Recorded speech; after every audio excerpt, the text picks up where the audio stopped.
positioning tips and team fighting tricks.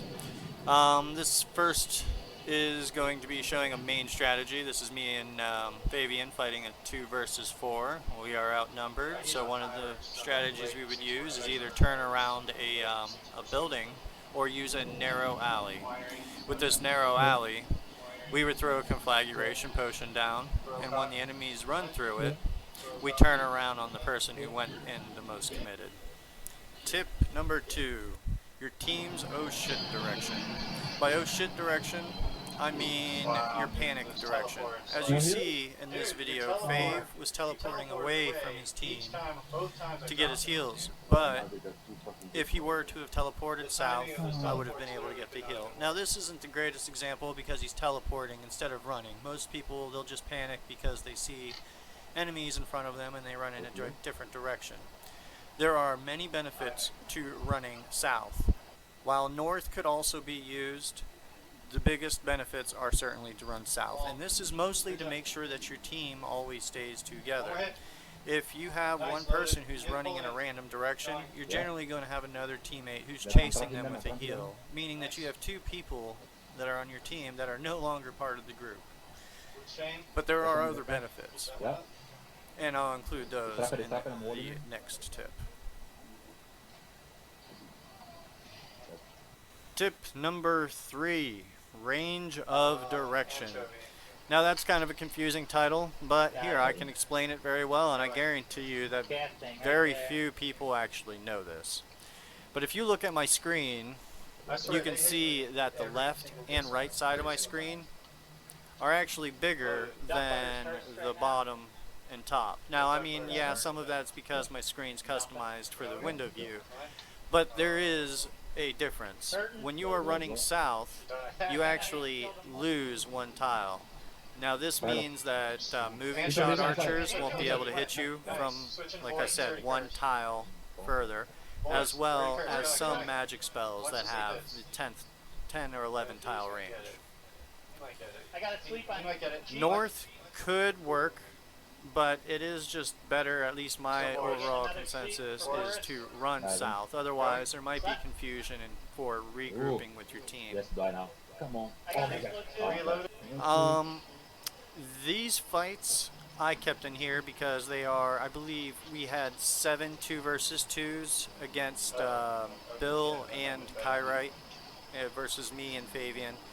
Now, me and Fabian are probably 2 of the best players in the game. I don't know why they thought they had a chance, but it's at least, you know, I encourage the fights because nobody's going to get better if they don't practice. I personally don't shit talk just because of that, and honestly I didn't really rub this in their face either, despite how toxic they can be sometimes. But the biggest things about 2 versus 2s and 3 versus 3s are, as you can see, we have 1 archer and 1 mage on each team. Now generally you would want 2 mages, and the reasoning is because if you don't have 2 mages, that means only 1 of the people can actually cross heal. So if we weren't confident in being able to beat the team that we were fighting, which when it's me and Faye, we're confident we'll be able to kill whoever we're fighting, it doesn't matter who. But the tactic should definitely be to always attack and kill the healer. And it doesn't mean to ever switch just because you couldn't kill him. It means you stick on him until he dies. Oh my god! Oh, one more! Tip number 4, how to cross heal. This is probably the biggest tip of them all because cross healing with a mini heal actually heals for 150% of the damage you would heal yourself for. So it heals for about 24 damage, and you can run and cast it, and there's no delay. Many of the time people will try to cast a G heal and just not get it off on time. I will yell at a teammate if they cast greater heal before a mini heal. You should cast 2 mini heals, and then maybe a G heal depending on the situation. Tip number 5. Now this is simple. Team synergy.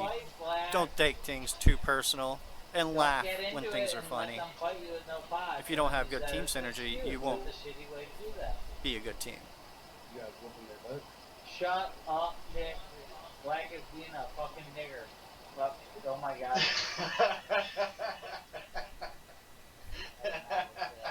And notice how we're all laughing. That's funny as fuck. Tip number 6, bar handles. This could have also been named awareness. Bar handles refers to your name above your head being displayed at all times and also acting as a health bar. The benefits of this is not only do you not have to pull bars because every bar above the character's name acts as a health bar, but also it improves your awareness of knowing how many enemies or teammates are within your range or on your screen. It is good for positioning, and it's also great for capitalizing, just like what just happened on Bill there, when somebody might not be healed all the way. Same could also be said for cross healing. There's a lot of the times, because I play with the bars above my head, that I'm casting heal on my teammates before they even know that they're taking damage. That is very important. Now, if you aren't great with your awareness, you should always consider taking 2 steps back before you start casting your second spell. That way you can determine if you are the target or not. Quick and designated calling. This is going to cover a lot of different topics. I just kind of got a little tired of adding tips into the video. So, first this is going to refer to your main caller, and then your backup caller or designated backup caller. Now hopefully your main caller is still good enough to where if they are taking damage that they don't stop calling targets. Even if they are off screen and they can't see anybody, they should have an idea of who they are fighting against and just call a random name and say drop. It is important that they do this because if a team doesn't have any targets, they're just going to be doing random damage and be unorganized and likely not be able to kill anybody. This is where the backup caller comes in handy. This does take a lot of team cohesion and practice. It will take a lot of getting used to actually have an effective backup caller and strategy. Now, the first thing that your main caller should be doing is paying attention to the mini-map. I can't express how important this is, but I don't know if anybody's played Call of Duty or just a first-person shooter, but there's always a mini-map in one of those kinds of games where you have to look at it about every second or two if you want to be good. UO is no different. You need to look at your map at all times so you know the positioning of your teammates and yourself. The caller is going to say load. Now this means everybody on your team should be casting explosion spell. Now some people might not be in the best position to cast their explosion spell and they should wait until they get into a better position. Generally, turning around a corner of a house or a building is recommended. The second thing a caller will do is call a target. This does not mean for people to drop their spells. Everybody on the team needs to know that they should not be dropping until the caller actually says drop. The fourth thing a caller should be doing is after they say drop, they either are going to call a new target or they're going to say the direction that they are running in. Generally, this direction is south, as I mentioned in one of my first tips, as the designated oh shit direction. South doesn't always work. Like, let's say in this instance, I would say move left. It's on me for some reason. Everybody would try to group up left.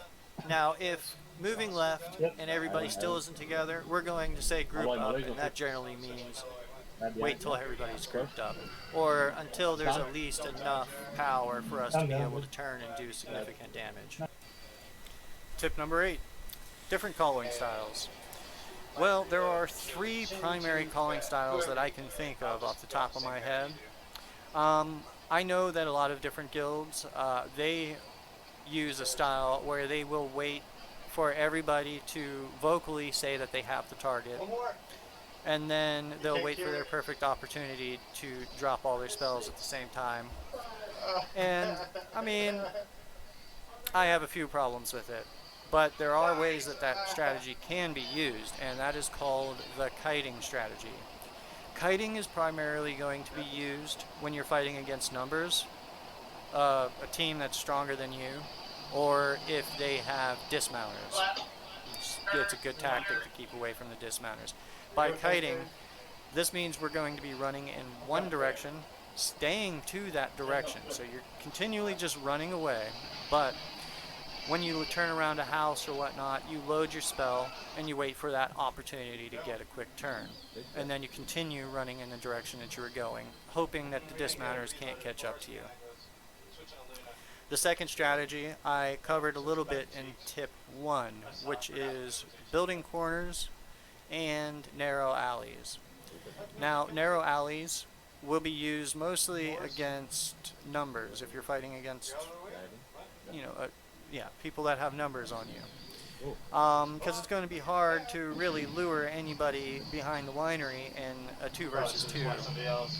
But it is very usable using the building corners for any strategy, if you're fighting against numbers or not.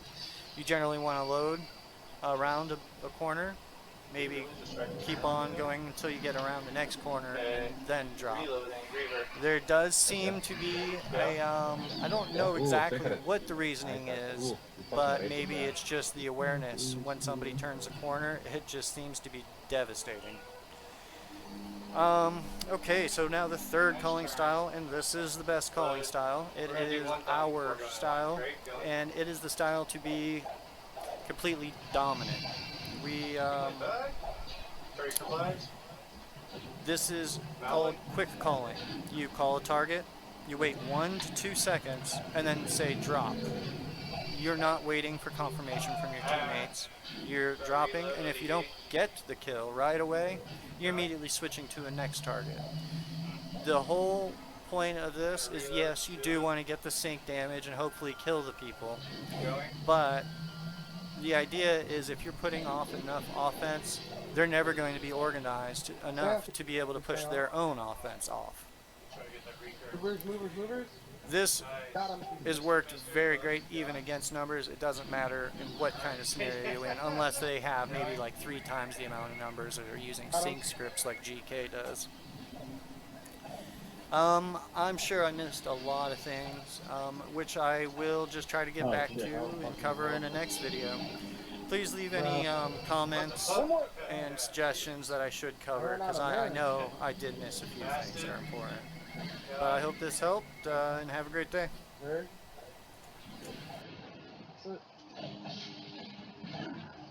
Okay.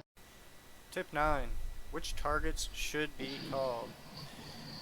Okay, so this is exclusive to just the caller, and the caller should not be using their nearest target macro. I do know a lot of guilds use just that, and it makes it pretty obvious who's going to be target.